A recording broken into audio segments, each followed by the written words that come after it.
ఎందుకు ఆమె ఉండి కూడా ఏం చేయలేదంట? పర్యాటక శాఖ మంత్రిగా ఏం చేయలేదంటారా? తెలియదు కదా, ఏదైనా చేయాలంటే ఆమెకి ఏమైనా తెలియాలి కదా, వాళ్ళకేం తెలియదు కదా.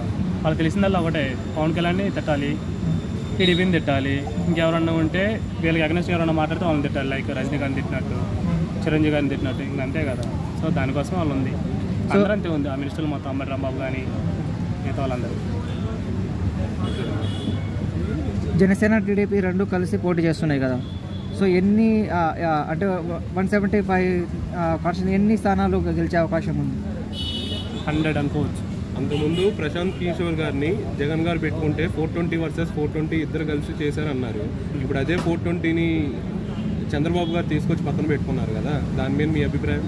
అంటే వీళ్ళకి అనుకూలమైనప్పుడేమో ఒకలా మాట్లాడతారు, అవతల వాళ్ళకి అనుకూలమైనప్పుడు ఒకలా మాట్లాడతారా?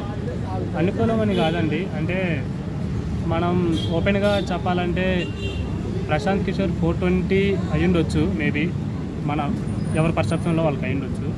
బట్ అప్పుడు జగన్ గురించి కూడా తెలిసి ఉండొచ్చు కదా ఆయనకి. సో ఏదైతే ఆయనకి ఫేవరబుల్గా ఉందో అప్పుడైతే జరిగిపోయింది. ఆయన సర్వే చేయించడం అయితేనేమి, ఏమైతేనేమి. తర్వాత నుంచి ఈయన జగన్ గెలిచిన తర్వాత నుంచి కూడా ప్రశాంత్ కిషోర్కి జగన్కి వ్యతిరేకత చాలా వచ్చింది, వాళ్ళిద్దరి మధ్య డిస్టర్బెన్స్ చాలా వచ్చాయి. సో అక్కడి నుంచే స్టార్ట్ అయింది ఇటు పక్కకు వచ్చేయాలని. అంటే ఇప్పుడు మీరు చంద్ర గారు చేస్తే మంచి, అదే జగన్ గారు చేస్తే తప్పు అంటున్నారా ప్రశాంత్ కిషోర్ విషయం? అలానే కాదు, అసలు ప్రశాంత్ కిషోర్ విషయం పక్కన పెడితే మంచిగా పరిపాలన జగన్ చేస్తే జగనే మంచి అవుతారు కదా. ఎవరికైనా కావాల్సింది మంచి చెడు కాదు, పర్సనల్గా. బాబు వస్తే జాబ్ వస్తుంది అన్నారు కదా, ఎన్ని జాబ్లు వచ్చాయి ఒకసారి చెప్పగలరా? బాబు వస్తే జాబు, ఎన్ని జాబులు వచ్చాయనేది ఇప్పుడు హైదరాబాద్లో మనం అన్ని చూస్తూనే ఉన్నాం, అందరికీ తెలుసు. నెక్స్ట్ టీడీపీ ప్రభుత్వం వస్తే మేము 20 లక్షల జాబులు తీసుకొచ్చి ప్రజలకు ఇస్తామంటున్నారు కదా, ఆ 20 జాబులు ఎలా వస్తాయనేది, 20 లక్షల జాబులు ఎలా వస్తాయనేది ఒకసారి చెప్పగలరా? అది గెలిపించాక ఆయన చెప్తారు. ఇప్పుడు ఒక బిల్డింగ్ కట్టాలంటేనే దాదాపు ఒక 5 సంవత్సరాలు పట్టిద్ది. అలాంటిది అమరావతిలో ఐటీ డెవలప్ చేసి 20 లక్షల జాబులు ఇవ్వాలంటే అది సుసాధ్యం అని చాలా మందిలో ఉంది. దాని మీద మీ అభిప్రాయం? అంటే అక్కడ 20 లక్షల జాబులు మేము ఇస్తామంటున్నారు కదా, ఎలా పాసిబుల్? అది ఇంపాసిబుల్ కదా. పాసిబుల్ ఆల్రెడీ చేసి చూపించాడు కదా, ప్రూవ్డ్ క్యాండిడేట్ కదా చంద్రబాబు నాయుడు గారు. గత ప్రభుత్వంలో చంద్రబాబు గారు ఇచ్చిన జాబులు ఒకసారి ఎన్ని ఉన్నాయి అనేది మీరు చెప్పగలరా?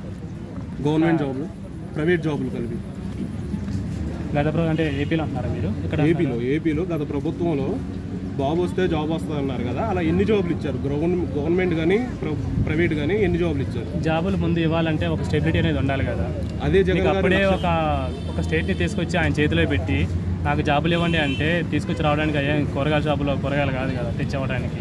సో ఒక డెవలప్మెంట్ చేయాలంటే ఒక స్టెబిలైజేషన్ ఏర్పడాలి, ఎకనామికల్గా కొంచెం స్ట్రాంగ్ చేసుకోవాలి. ఫస్ట్ ఉన్న అప్పుల్ని క్లియర్ చేసుకుంటా రావాలి. ఒక పక్క అప్పులు చూసుకోవాలి, ఒక పక్క ఎకనామిక్గా చూసుకోవాలి, ఒక పక్క డెవలప్మెంట్, స్టేట్ డెవలప్మెంట్ చూసుకోవాలి. ఇక్కడంటే హైదరాబాద్లో అంటే ఆల్రెడీ క్యాపిటల్ ఉంది కాబట్టి, గ్రోత్ ఉంది కాబట్టి, గ్రోయింగ్ కూడా అవుతుంది కాబట్టి, అన్ని ఇన్కమ్స్ ఉన్నాయి కాబట్టి సెట్ అవుతుంది. అక్కడ సెట్ అవ్వదు కదా అలాగా. అదే జగన్ గారు వచ్చిన 6 నెలల్లోనే 1,50,000 సచివాలయం గవర్నమెంట్ జాబులు ఇచ్చారు కదా, మరి అదే సచివాలయాలు లేదా అలాంటి జాబులు సృష్టించి చంద్రబాబు గారు ఎందుకు ఇవ్వలేకపోయారంటారు? చంద్రబాబు నాయుడు గారు ఇవ్వలేకపోయారు అని మీరు అనుకుంటున్నారు.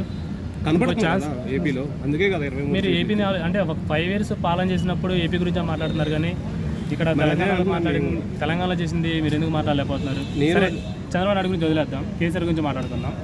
కేసీఆర్ గారు 10 years నుంచి ఇక్కడ ఉన్నారు, తెలంగాణ సీఎంగా ఉన్నారు స్టేట్ డివైడ్ అయిన తర్వాత. మరి కేసీఆర్ గారు అంత బాగా చేస్తున్నారు కదా, అంటే ఆల్రెడీ గ్రోతింగ్ ఉంది, కంపెనీస్ ఉన్నాయి, ఇంకా కంపెనీస్ వస్తున్నాయి. మనం ఒకసారి హైటెక్ సిటీ కానీ, రాయదుర్గ్ కానీ, ఫైనాన్షియల్ ఏరియా కానీ మొత్తం వెళ్ళి చూస్తే ఎంత డెవలప్మెంట్ కనబడుతుంది అన్నీ తెలుసు. ఫ్లైఓవర్స్ ఉన్నాయి, మెట్రో ఉంది, మొత్తం ఉన్నాయి కదా. మరి కేసీఆర్ గారు ఎందుకు ఓడిపోయారు? ఏమైంటుంది రీజన్? మీరే చెప్పండి. డెవలప్ చేశారని మీరే అంటున్నారు కదా. చేశారే కదా, కానీ ఎందుకు ఓడిపోయారు మీరే చెప్పండి. అదే డెవలప్మెంట్ అనేది ఒక స్టేట్లోనే కాదు, ఒక క్యాపిటల్ సిటీస్లోనే కాదు, మొత్తం రూరల్ ఏరియాలో కూడా ఉండాలి. ఆ రూరల్ ఏరియా సిటీస్లో ఓవరాల్గా ఓవర్కమ్ చేయాలంటే అది చంద్రబాబు నాయుడు గారి వల్లే అవుతుంది. ఇప్పుడు అదే విధంగా మీరు అంటే